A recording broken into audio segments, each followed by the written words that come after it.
obviously we had no idea what we were really signing up for, but, that's kind of the magic in some way of just being willing to say yes without actually realizing how difficult it's going to be.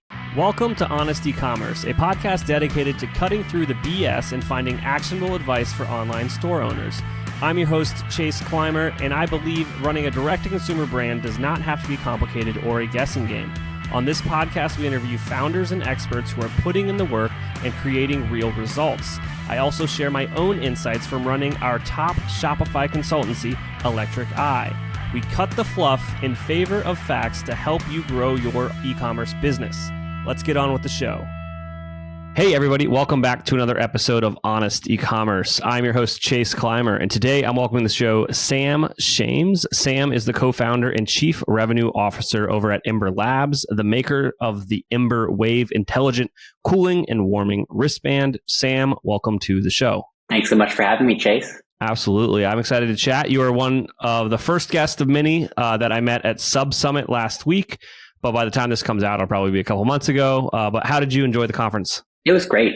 We're relatively new to the subscription business. So talking to other founders and entrepreneurs who are further along was really illuminating. And I just found everyone to be so friendly and open, like very much a rising tide, lift all boats. Let's help each other out. And that's just a great environment to be in. Yeah, it's one of my favorite conferences to go to, and you are correct. Everyone wants to help everyone. It's a great little hidden gem, and I believe next year they're moving to Kansas City. So put it on your calendars, everybody. It's a great show. I'll be there doing a live podcast again. But Sam, for those that are unfamiliar with Embr Labs and the Embr Wave, can you quickly kind of tell them what the product is, what it is that you guys are selling? Absolutely. So this is an Embr Wave.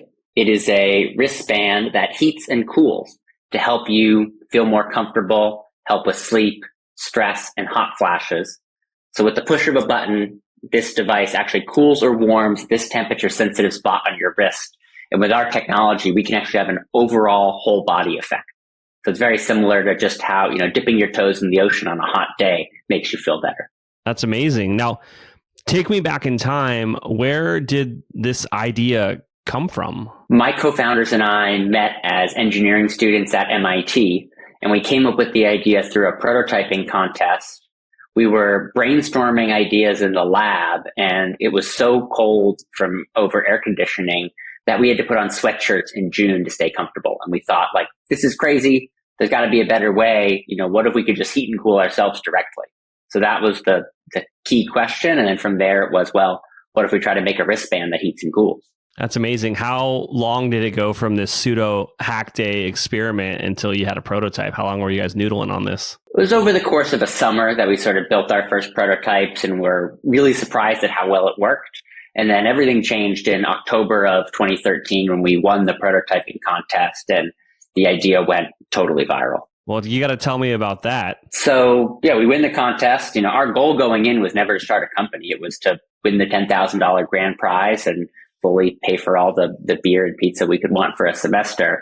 But after we won, the standard, MIT news office story about the contest went out, and next thing you know, it got picked up, and I'm doing an interview with Wired.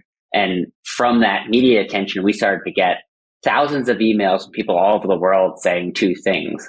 One, temperature is the biggest pain point in my life. And two, when can I buy this? Well, that's amazing. It's extremely easy proof of concept, finding product marketing fit. What was the timeline between these press articles going out, you starting to get inundated with these emails to I guess we're building a company? It's probably about a month. So it kind of kept coming. We were talking to people within the MIT ecosystem, and they were saying, oh, are you guys going to do a startup? And this was 2013, so it wasn't quite as sort of obvious that was the path as it is today. Entrepreneurship wasn't quite at the forefront the way it is today. But just more and more folks kept reaching out, and eventually we were like, well, if people are saying they want to buy this, we should probably make a product to sell them and make a company. And obviously we had no idea what we were really signing up for, but that's kind of the magic in some way of just being willing to say yes without actually realizing how difficult it's going to be. Oh, that's a common theme that comes up in the podcast. It's like, if you knew what you knew now, would you ever do this? And everyone's like, no, but like not knowing it is the only reason I did it. It's kind of like that blind faith that it'll all work out as a young entrepreneur. When you know just enough, it's almost that one principle where you know just enough to think you're smart, but you don't know anything at all, really. I can definitely relate to that feeling. What was the kind of like steps to turning this into a business and you know, launching whatever the first version of the product was? So it really ended up being kind of 3 key steps, but we didn't really know it at the time. You know, at the time, right after we went viral, we thought, oh yeah, like how hard can it be to launch a product? Well, you know, basically we're 6 months away from launching, you know, then ... we're going to get acquired. This is going to be a fun 1.5, 2-year journey. It's obviously been 12 years now, but even just to get the product to market was 4 years. So during that time from 2013 to 2017, we were again focused on 3 things. So first was really understanding the market. You know, who was our customer going to be? Of the folks who emailed us, you know, what were the different segments of potential customers? What were their different needs? Who were we best positioned to serve? The second piece was actually understanding the science. You know, why is it that we thought this worked so well? Is it just the placebo effect, or is there something deeper going on? And how does understanding the science actually inform the design and the requirements? And then the third piece was actually iterative prototyping. So, you know, with hardware, it was actually physically assembling different prototypes, taking them and getting user feedback and kind of going through those cycles. Absolutely. And then so to kind of support the company in those 4 years, did you take funding? Was it bootstrapped? How did you survive? We did have some early funding. So, you know, we won the $10,000 prize. This is October 2013. We're still students at MIT. That following summer 2014, we did an accelerator that MIT ran. And so we were able to get some funding through that. Then we started to do basically the contest circuit. We ended up being finalists in a wearable contest that Intel did. And so that provided some more non-dilutive capital. Then in 2015, we were able to, basically raise a little bit of kind of angel money. At the time, we were, paying ourselves $2,000 a month, and, coming out of college had sort of felt like we could make that work at the time. And then, ultimately by the end of 2015, we had enough sort of proof of concept with the prototypes, with the market research, with the science to be able to raise a pre-seed round and actually use that to fund the product development. That's amazing. And so 4 years in, the science, the prototyping, and looking and researching your customers, how did that impact the actual product launch and the go-to-market? It ended up being much more successful than we could have expected. So I think we did those things well, in that we really designed the product around and for a specific customer. We engaged them in the process and built a community. So we launched the product via Kickstarter, and our goal was to do $100,000 in sales, and we ended up doing $630,000 in sales. So we had a really successful campaign, and I think a lot of that was the fact that we had a community of potential customers following us along over the years of the journey, giving updates, trying units. So when the time came to say, hey, we're launching this, they were ready to support us. So ultimately, kind of one of the pieces of advice that I always give to all founders, but especially hardware founders, is, to really stay close to your customer. It's so easy to fall in love with the technology piece, but then if you make something that doesn't really have market demand or market pull, you're far less likely to be successful. I have been in business for nearly 20 years, and very few companies I have hired in that time have performed as well as Electric Eye. They have knowledgeable staff, and our project was delivered on time and on budget. Electric Eye has exceeded my expectations, and I look forward to working with them again. That is a direct quote from one of our clients at Electric Eye.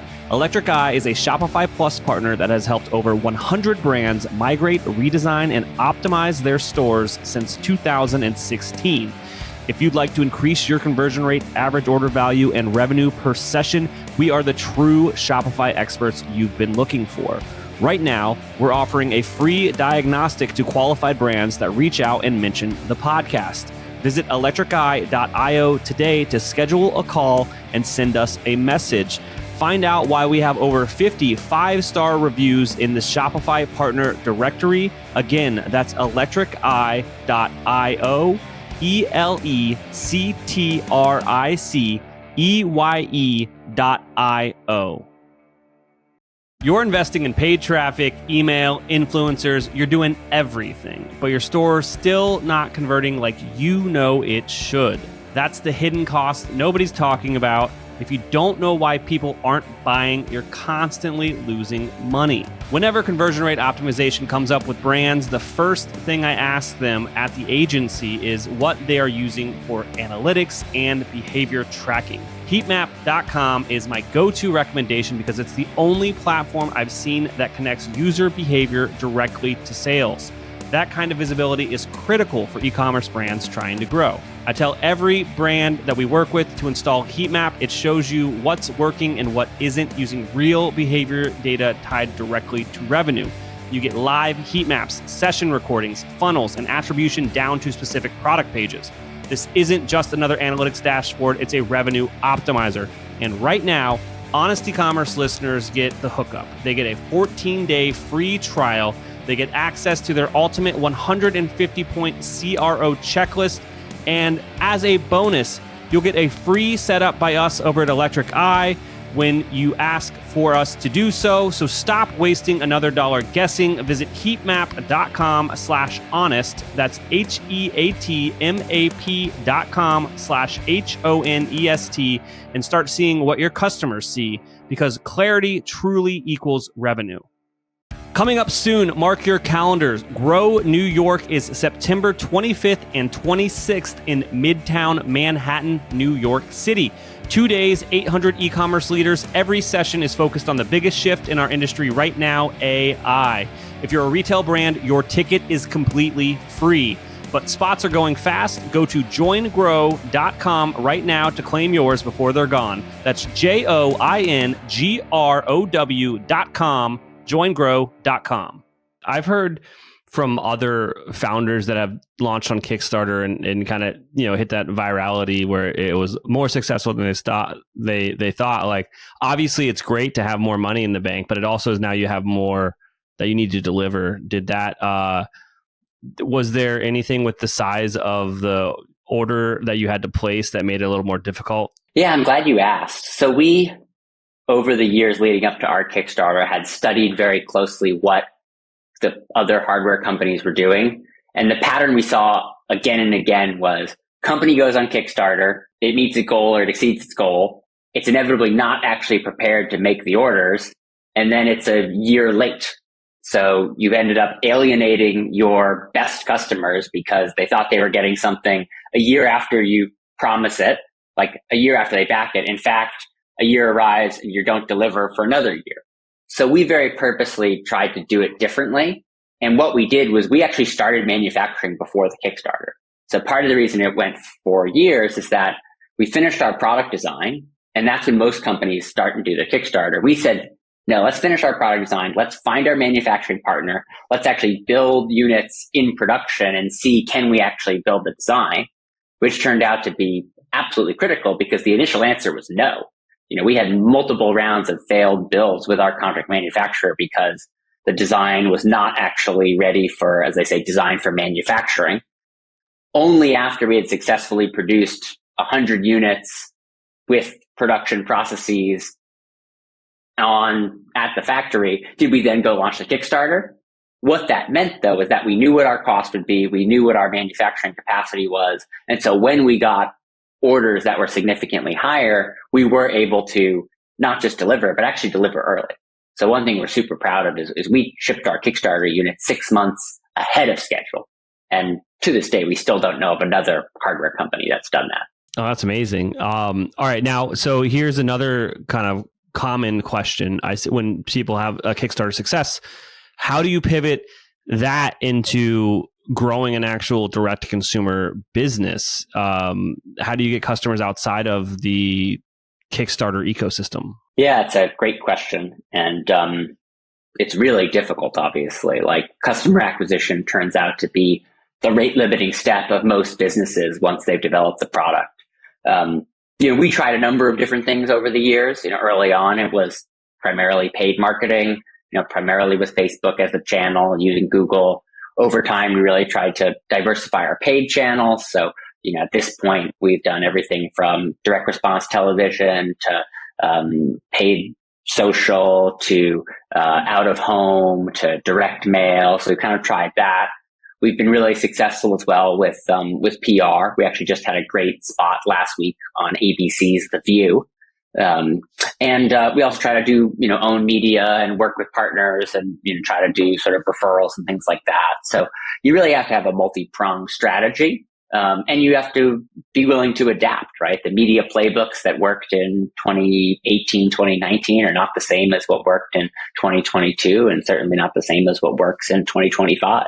Absolutely. And speaking of pivoting and changing and evolving, and kind of what you alluded to at the beginning of the conversation, and your reason to be at Sub Summit is you're transitioning into a subscription model a bit. So how did that come about? How does it play into the wearable? Let's talk about kind of that growth avenue for the business. Yeah, absolutely. So we, have had a lot of success selling devices. It's, we've shared publicly that we've sold over 200,000 units. So huge success, especially as a new product category. And what we saw is customers were using and loving the product, using it for 5 to 6 hours a day, using it for multiple years. And on the one hand, that's amazing. On the other hand, it felt like there was a misalignment between the value creation for the customer and the value that we were capturing in a way that ultimately was impacting the ability of the business to reach profitability and continue to, invest in R&D and invest in new products. And so we thought, what would it look like to evolve the business model so that we're better aligning with our long-term relationship with our customers? And obviously we saw what Whoop had done. We saw what, Aura had done. And we realized, okay, there's clearly a software component and we're working on some ideas there. But we even looked at is there something we can do that's even simpler? And that led us to this idea of a hardware subscription. So rather than buying and owning the device outright, we allowed people to basically rent it through a subscription for $20 a month, where they can start for only $20. They can cancel anytime. They can have as long or short a duration of their time. And we saw just immediate product market fit for that specific model. And interestingly enough, customers told us that they really valued the ability to access the product for an affordable monthly payment and the ability to cancel anytime. So actually specifically saying, we had offered buy now, pay later, but specifically letting it be, a low monthly price with the ability to cancel was a unique benefit that really differentiated this subscription. So we grew that business we launched it in 2024, and we grew that business from basically 0 to about 15,000 subscribers, reaching about a 4 million ARR run rate, and saw, incredible lifetime value, really strong gross margins and unit economics, and ultimately saw the benefits from an ongoing relationship with our customers. Yeah, it's amazing. And it's also a strategy that I don't think I've heard before on the podcast. What is the average value of one of the units? And I think the first thing a listener might be like, what if people are just going to steal this thing? What happens? I can't give away my multi-$100 thing for $20 a month. Yeah, it's a fair question. So, we sell the product for $299, and, the subscription starts at $20 a month for a refurbished unit, $25 for a new. We're absolutely concerned about, people stealing it. And look, there are bad actors. We do screen customers up front. That does a fair amount of it, but it's not foolproof. And it's something you have to be willing to acknowledge is going to occur and build into your model, knowing that, you can get it down. As you get more data, you can better screen customers. Ultimately, though, you got to look at that as it's a cost of doing business, and is the upside from the vast majority of people who you're going to have that long-term relationship with, how does that compare? And in our case, we're fortunate that math works out very favorably. Absolutely. And now, is there, did you guys homebrew this solution, or are you using a technology partner to help service this style of retention? Yeah, we did work with a technology partner. They're a startup called Fragile. They were amazing. So their whole specialty is helping hardware companies set up hardware subscriptions and looking at all of the nuances from that customer screening to the accounting and tracking your assets to, messaging and customer portals. So they not only helped us get to market significantly faster, but they really helped us avoid some common mistakes because of their experience using this, executing this playbook. That's fantastic. Now, is there anything I didn't ask you about around the Embr Waves or the future of Embr Labs as a company that you think would resonate with our audience? I'd say the thing I always love to talk about, Chase, is that we all have a relationship with temperature. Our customers consistently tell us that temperature is the biggest pain point in their life, but every one of us has experiences when temperature is a pain point, whether it's the moments in their life when they're directly feeling too hot or too cold, or moments when you're feeling stressed and out of control and you don't actually even realize it, but the right sensation of warming or cooling can really help. So I always just encourage people to try to bring a little more mindfulness to their thermal experience. Notice during the day, when are the moments when your feet are cold or your hands are cold, and how is that making you feel overall? Or when are the moments when you're sipping a hot drink or a cold drink and you notice that, wow, that sensation really changes how you feel? Because in becoming more aware of that, you start to develop the ability to take action. And at its simplest basis, this is a device that warms and cools on demand, and it lets you use that sensation to help yourself feel better. And so, I see huge potential to really, help people incorporate temperature into a health and wellness practice in a way that goes beyond cold plunges or saunas. Those are great, don't get me wrong, but there's, 23 and a half other hours of the day when you can be using temperature in a more intentional way to help you better achieve your peak state. Absolutely. And I just want to bring up when we first met, just how you just put it on, you'll know what it does immediately. And you put it on my wrist and immediately cooling. And I was like, this is the best product demo I've ever experienced. Oh, thank you. So it does work. It's a fantastic unit. It's very slick. If I'm listening to this podcast and I want to check it out for myself, either maybe check out your subscription offering or just buy the thing outright, where should I go? What should I do? Yeah, you should go to embrlabs.com, or you can Google us. But I know it's a lot of marketers try to go direct. Always good to avoid having to pay any Google tax. We offer a 60-day return policy. So if it's not for you, you can send it back. And of course, the subscription is also a great way to just, for $20, get started and see if it's the good product for you or the person in your life who is always complaining about temperature. Absolutely. And just for the listeners out there, it's Embr Labs without the second E. So EMBRLABS.com. Awesome. Sam, thank you so much for coming on the show today.